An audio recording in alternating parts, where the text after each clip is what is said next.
लावे तिल पर सीनू धुरंधर टाइप हेयर स्टाइल दिख गया। एक्चुअली में देखो, सबसे आसान काम दुनिया का कोई है तो वो लंबे बाल रखना है, ऐसा मैं मानता हूँ। ठीक है, मिनिमम मेहनत, मिनिमम छेड़छाड़, मिनिमम प्रोडक्ट्स। और लोग उल्टा समझते हैं कि लंबे बाल है तो जी बहुत सारे प्रोडक्ट्स लगेंगे, बहुत सारी केयर लगेगी, बट ऐसा नहीं। मैं तुम्हें सच बताता हूँ, सबसे पहले जितने लोग आज से अपने बाल बढ़ाना चाह रहे हैं उनको अगले 2 साल तक बालों को कुछ नहीं करना। लोग सोचते हैं कि हर 3 महीने में ट्रिम करा लूँ, ये करा लूँ, वो करा लूँ, वो मेंटेनेंस फेज आएगा। पहले ग्रोथ फेज है, तो ग्रोथ फेज रहता है अपना 0 से 2 साल तक का।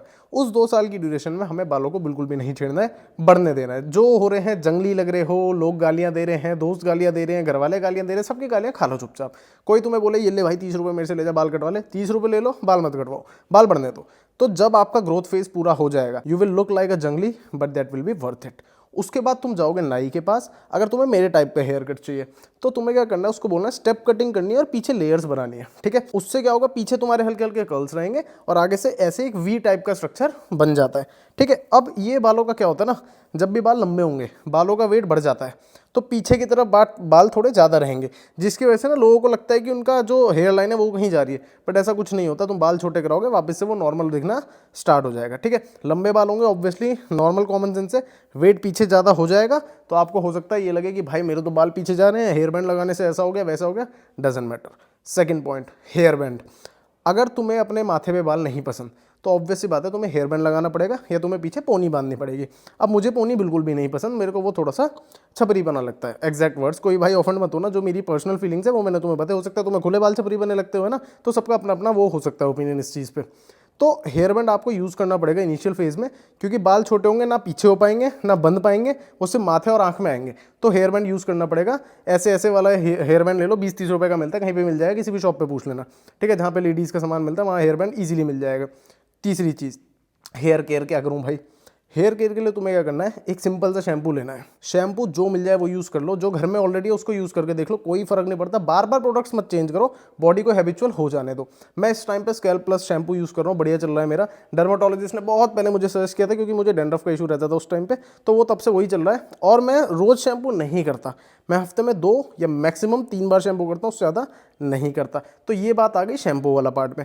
अब आता है कि जी सेरम लगाऊँ, जी कंडीशनर लगाऊँ, बिल्कुल भी कोई ज़रूरत नहीं है। महीने में 1 या मैक्सिमम 2 बार कोकोनट ऑयल की मसाज कर सकते हो, तो वो कंडीशनर की तरह काम कर जाता है। मैं उसके अलावा कोई प्रोडक्ट यूज़ नहीं करता हूँ। महीने में 1 या मैक्सिमम 2 बार कोकोनट ऑयल और हफ्ते में 2 या मैक्सिमम 3 बार शैम्पू। कोई सा एक शैम्पू पकड़ लो, डव का शैम्पू भी ट्राई कर सकते हो, ट्रेसेमे भी ट्राई कर सकते हो और लॉरियल भी ट्राई कर सकते हो। सारे शैम्पू मैंने यूज़ करे हुए हैं, कोई भी दिक्कत नहीं आती। नेक्स्ट, एक कॉमन डाउट आता है लोगों के मन में कि भाई गीले बाल नहीं बनाने। ऐसा कुछ नहीं है, गीले बाल आप बना सकते हो। मैंने भी गीले बाल बनाए थे। उसके बाद जब बाल सूख जाए तो उसके बाद वापस से इसको टाई कर सकते हो, हेयर बैंड लगा सकते हो। ठीक है, इनिशियली थोड़ी सी दिक्कत होती है, इरिटेशन होती है, बट उसके बाद आदत पड़ जाती है। अब मेरे 7-8 साल से लंबे ही बाल हैं, तो मुझे गर्मी में भी कोई फर्क नहीं पड़ता, ठंड में भी कोई फर्क नहीं पड़ता। लंबे बाल हैं तो लंबे ही हैं। ये एक लाइफस्टाइल हो जाता है, आपका पार्ट बन जाता है ज़िंदगी का, है ना। अब जब तुम्हारे मुंह पे आईब्रो है तो आईब्रो है ही ना, उससे तुम्हें कोई फर्क नहीं पड़ता। सेम बाल के साथ होता है, बाल बड़े हो जाते हैं कोई फर्क नहीं पड़ता, हेयर बैंड भी पता चलना बंद हो जाता है सिर के ऊपर तुम्हारे।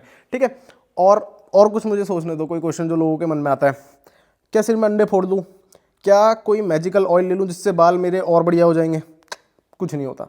अगर कुछ सुधारना है ज़िंदगी में तो वो डाइट और वर्कआउट सुधार लो। मैं डाइट वर्कआउट नहीं छोड़ता अपने, इस चक्कर में मेरे बाल बेटर रहते हैं और लोगों से। अगर तुमने देखा होगा ऐसे बाल तुम्हें नहीं मिलेंगे आसानी से, बट मेरे बढ़िया रहते हैं, मेंटेन रहते हैं बाल। क्यों? क्योंकि डाइट और वर्कआउट मेरा ऑन पॉइंट चल रहा है। तो तुम एक काम कर सकते हो, इंस्टाग्राम पे दिस इज वाशने है, वहाँ पे डीएम करके छोड़ सकते हो अगर तुम्हें वर्कआउट या डाइट स्टार्ट करनी है अपनी। तो ठीक है, मैं पूरी हेल्प करूँगा तुम्हारी, कोई इशू नहीं है। ठीक है, अब बात यह कि जो बाहर तुम्हें दिख रहा है वो तुम अंदर क्या डाल रहे हो उससे बहुत ज़्यादा वो इम्पैक्ट रखता है, वो चीज़ जो भी तुम अंदर खा रहे हो।